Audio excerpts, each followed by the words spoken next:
Yes, I know this is late. Yes, I know I've missed the past 2 books, and I have excuses, but probably not interested in them. So, I'm sorry, and from now on out until we finish, I'm good to go. So this week's book was American Gods by Neil Gaiman. It centers around this man named Shadow. And when we first meet Shadow, he's just about to get out of jail. He finds out a few days before getting released that his wife is dead, so they release him early, and after being bounced back and forth in the airport trying to get a flight, he winds up on this flight where he is put next to a man called Mr. Wednesday. Mr. Wednesday offers him a job, and eventually Shadow accepts and is inadvertently pulled into a war between the old gods, the ones from mythology, the ones we've all heard about at least once, and the new gods, which are the television, the internet, things like that. So it should be obvious to Lexi and Jasmine within the first page or so why I was so, yes, I want to read this book.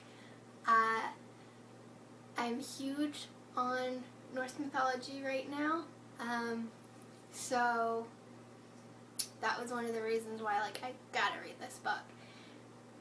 And I really enjoyed it. I honestly didn't know what to expect when I went into it. I had heard a lot about it, but nothing specific, you know? I've just heard people say oh my god, blah and blah, and I've seen a couple quotes from it and stuff. I thought the revelation at the end as to who Shadow is, I can't say I was exactly surprised. I mean, I had no idea who he was, and I was sitting there wondering, who is he really? What is he really? But when they said it, I was just kind of makes sense. I like Shadow. I thought it was interesting. I thought it was kind of funny how he was just whatever, man, I'll go with whatever, and nothing surprised him. I don't know if I like Mr. Wednesday or not. Everything he did made sense to me because that's how he is. He made me roll my eyes quite a few times, especially when he was hitting on girls. I thought the book was really interesting. It was a really interesting premise.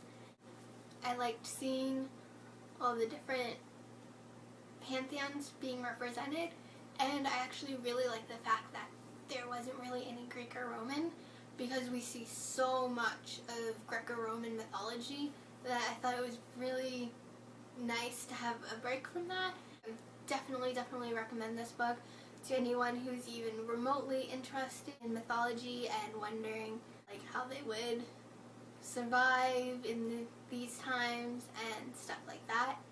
If you're interested in Percy Jackson or the King Chronicles or any other books like that, definitely give this one a shot.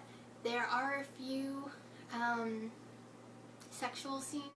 They're not HBO type graphic, but the one with Bilquis is definitely